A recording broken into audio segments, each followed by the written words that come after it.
Le ministre de la Femme, de la Famille et de l'Enfant, Nassene Batouré, sensibilise les élèves et étudiants contre les violences basées sur le genre.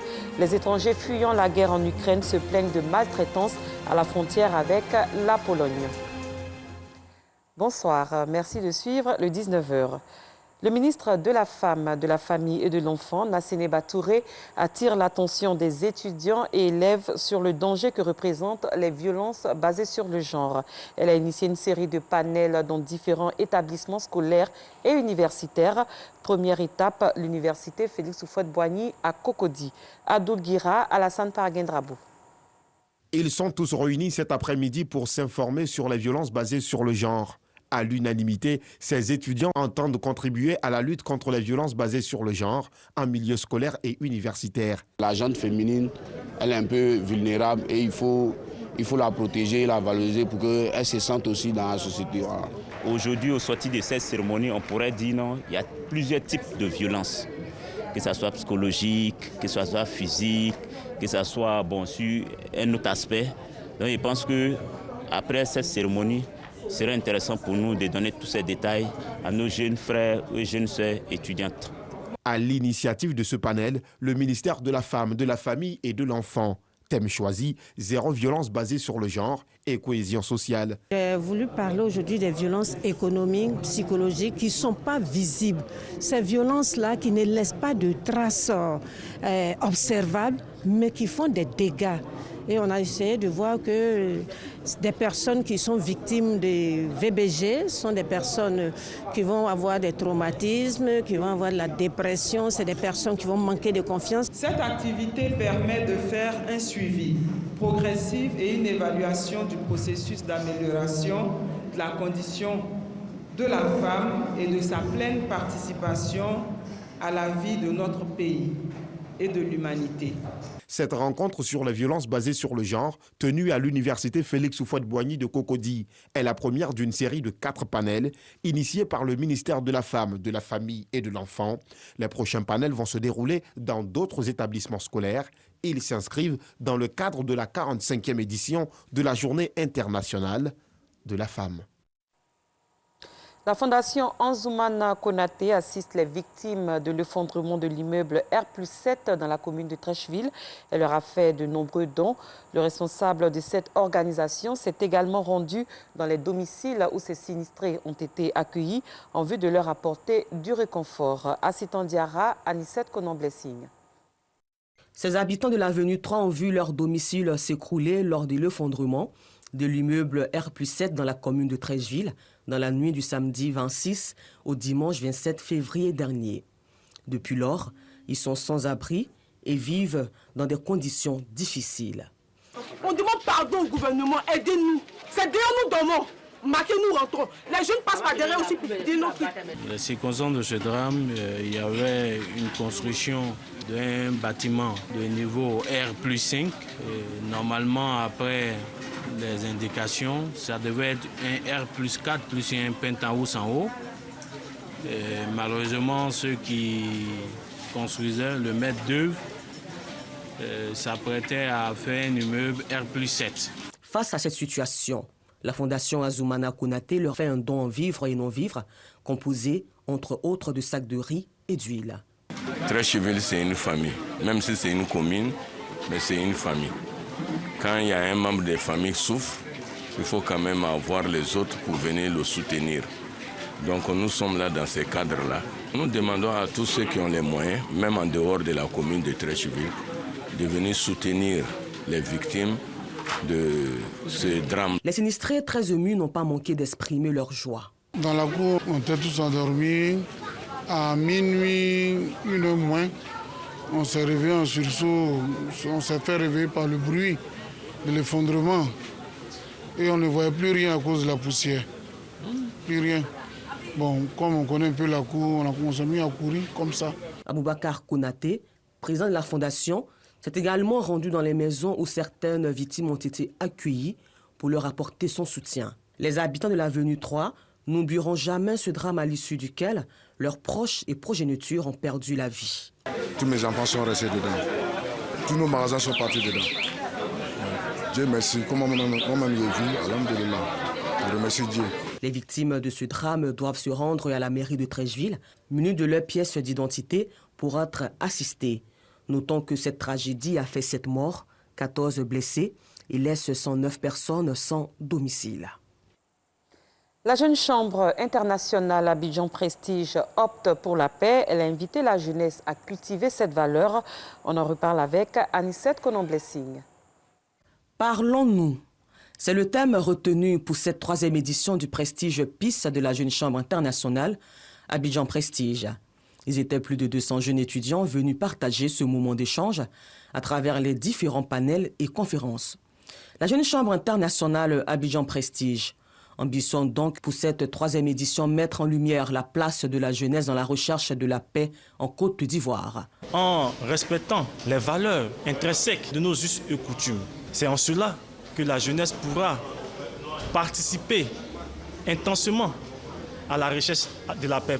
C'est pourquoi nous devons, en tant que jeunes, avoir des comportements exemplaires, de sorte à ce qu'on puisse participer activement et inclusivement à la recherche de la paix, gage d'un pays solide. Une initiative saluée par le conseiller technique du ministre de la Réconciliation et de la Cohésion sociale qui, selon lui, vient à point nommé et s'inscrit dans la vision du président de la République, apaiser les tensions au sein des différentes communautés. Ce dialogue qui rassemble les membres du gouvernement, les partis politiques et les organisations de la société civile a pour objectif de parvenir à décrisper les joutes électorales, trop souvent, hélas, source de tensions et de conflits.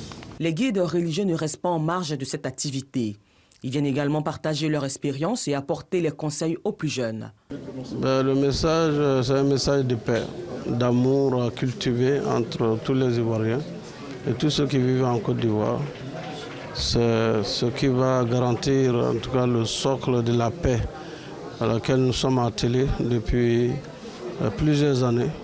Parce que nous voulons que la religion soit une part des solutions aux problèmes auxquels les Ivoiriens sont confrontés. Rappelons que la Jeune Chambre internationale est une organisation à but non lucratif, apolitique et laïque, composée de personnes âgées de 18 à 30 ans qui offre des opportunités de développement aux jeunes en leur donnant la capacité d'opérer des changements positifs. Il est âgé de 72 ans. Kipré Prégnon Bazin est le nouveau chef de Madia, village situé dans le département d'Issia. Il succède à To Goiri, qui a récemment démissionné. Le point de son intronisation avec notre reporter Joël Gossi. Kipré Prégnon Bazin, nouveau chef de Madia, village situé dans le département d'Issia, dans la région du Haut-Sassandra, au centre-ouest de la Côte d'Ivoire. Les dignitaires de la localité lui ont permis de s'installer sur la chaise royale. Par ce geste, Kipré Prégnon Bazin a désormais les pleins pouvoirs.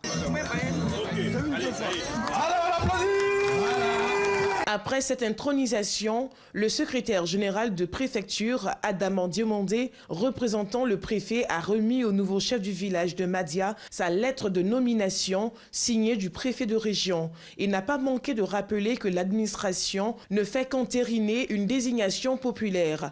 Puis, a-t-il invité le nouveau chef à la probité, la sagesse, l'impartialité et la justice dans toutes les prises de décision. En ce qui concerne le règlement des litiges, le comité de salle qui sera avec vous a le devoir de vous assister pour que votre mission soit un véritable succès. Concernant les jeunes, je les exhorte au travail. Ils sont la Côte d'Ivoire de demain. Le pays a besoin d'eux. Le village a besoin d'eux. Alors, ils ne doivent pas se laisser manipuler dans la déstabilisation du chef. De nombreux dons ont été faits au nouveau chef au cours de la cérémonie. Né le 19 septembre 1950, Kipré Prégnon Bazin est planteur, marié et père de 3 enfants. Parlons culture avec ce concert de Sidonie La Tigresse qui a été au rendez-vous dimanche dernier pour son premier concert de l'année au Palais de la Culture à Trècheville. L'artiste issu du Grand Centre a tenu le public en haleine, un public qui n'a pas bouté son plaisir de la voir et de l'écouter. Nous y reviendrons plus amplement dans nos prochaines éditions. Parlons sport, le comité de normalisation de la FIF, Fédération ivoirienne de football, annonce le dépôt des candidatures à l'élection du président de cette organisation du 7 au 9 mars 2022. Judo, à présent, le Centre d'études sportives culturelles d'Abidjan, CESCA, a dominé la Coupe fédérale. Elle s'est tenue samedi dernier au Palais des Sports à Trècheville. Ce club de judo devance au classement la société Omnisport de l'armée et le Judo Club éburnéen de Trècheville. Moyabi Diabaté, Jean-Sylvain Rissou. Après 2021, le Centre d'études sportives culturelles d'Abidjan, CSK, a encore enlevé l'édition 2022 de la Coupe fédérale. Chez les moins de 60 kg, Daboné Daouda a longtemps peiné face à Monet Régis avant de l'emporter. Opposé à Nyonori Philippe dans la catégorie des hommes de moins de 5 kg, Kofi Crémé a été expéditif. Le judoka ivoirien n'a pas eu de mal à battre son adversaire. Il faut prendre tout combat au sérieux et là j'ai fait ce que je pouvais.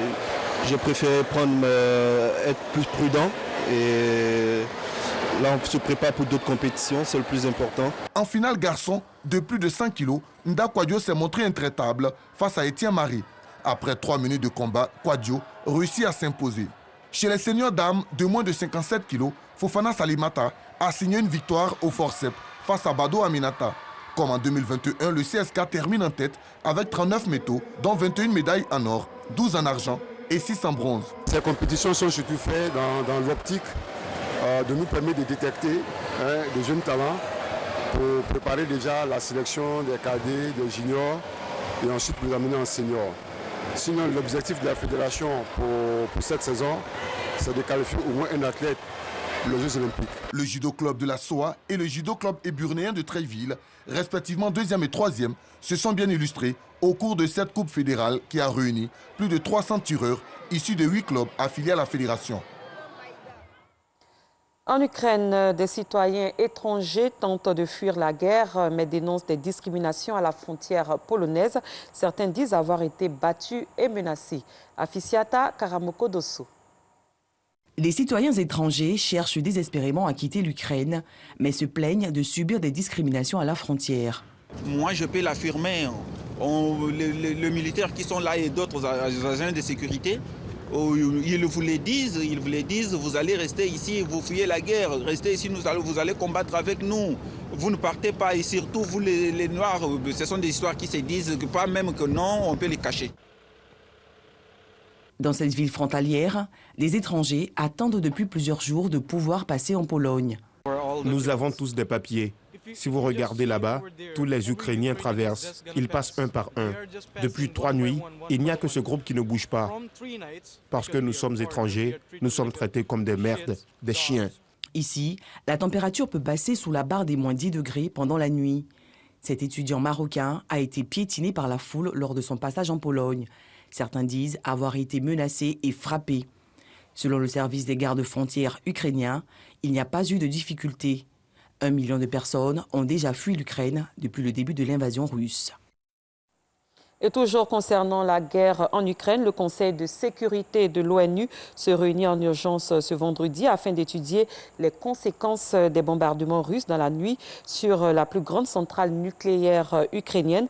Selon des diplomates, cette session demandée également par les États-Unis, la France, la Norvège, l'Irlande et l'Albanie a été convoquée sur demande du Premier ministre britannique Boris Johnson.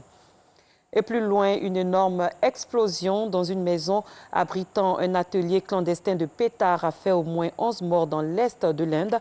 Le souffle de l'explosion qui s'est produite jeudi soir a détruit 4 maisons adjacentes et la détonation s'est fait entendre à 15 km de là. Fin de cette édition. Merci de votre fidélité. Très bonne soirée. À demain, même heure.